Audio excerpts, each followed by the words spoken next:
जिस आशिक को अनुभूति है, प्राप्ति भी है, वो सदा तृप्त रहेंगे। The lover who has experience and has also received the attainment will always be satisfied. किसी भी बात में अप्राप्त आत्मा नहीं लगेगी। The soul won't appear dissatisfied in any aspect. तो तृप्ति ये आशिक की विशेषता है। So, satisfaction is the speciality of a lover. जहाँ प्राप्ति है वहाँ तृप्ति जरूर है। Definitely, there is satisfaction where there is attainment. अगर तृप्ति नहीं तो अवश्य प्राप्ति नहीं करो। If there isn't satisfaction, you certainly lack in attainment. और प्राप्ति नहीं तो सर्व संबंधों की अनुभूति में जरूर कमी है। And if there isn't attainment, there is certainly lack in experiencing all the relationships. तो तीन निशानियां हैं। So, there are three indications. अनुभूति, प्राप्ति और प्राप्ति से तृप्ति। Experience, attainment, and satisfaction through attainment. सदा तृप्त आत्मा, Forever satisfied soul. जैसा भी समय हो, जैसे भी वायुमंडल हो और जैसे भी सेवा के साधन हो, जैसे भी सेवा में संगठन के साथी हो, लेकिन हर हालत में, हर चाल में तृप्त। No matter how the time is, how the environment is, how the means of service are, and how the helpers of the gathering in the service are, you should be satisfied in every situation, in every act.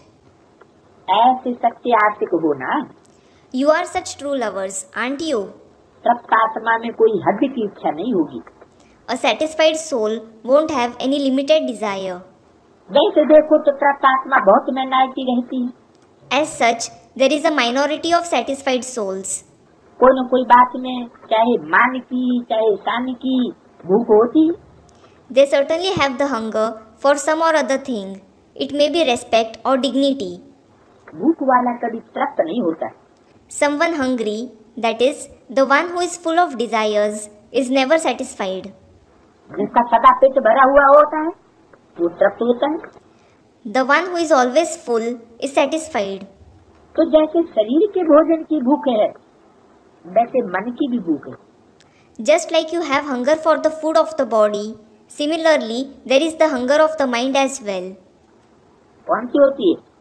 मन की भूख। What is the hunger of the mind? दान, मान, celebration, साधन, ये मन की भूख है। Dignity, respect, salvation, means are the hunger of the mind. तो जैसे शरीर की तृप्ति वाले सदा संतुष्ट होंगे, वैसे मन की तृप्ति वाले सदा संतुष्ट होंगे। Just like those who are satisfied through the body will always be satisfied, similarly, those who are satisfied through the mind should always be satisfied. कौन कौन सी बातों पे? In what ways? मान, शान, सेलिब्रेशन, साधन आदि सबसे संतुष्ट हो। They should be satisfied with respect, dignity, salvation, means etc. and everything. तो संतुष्टता तृप्ति की निशानी है। Satisfaction is the indication of gratification. अगर तृप्त आत्मा नहीं होंगे, चाहे शरीर की भूख चाहे मन की भूख होगी, तो जितना भी मिलेगा भी ज्यादा, लेकिन तृप्त आत्मा न होने के कारण सदा ही अतृप्त रहेगी। If you aren't a satisfied soul, whether you have the hunger of the body or the mind, no matter how much you receive, you will certainly receive in abundance. But because of not being a satisfied soul, you will always be dissatisfied. असंतुष्टता रहती है। You will always have dissatisfaction. जो royal होते हैं वो थोड़े में तृप्त होते हैं। The royal people are satisfied with little. Royal आत्माओं की निशानी सदा ही भरपूर हो।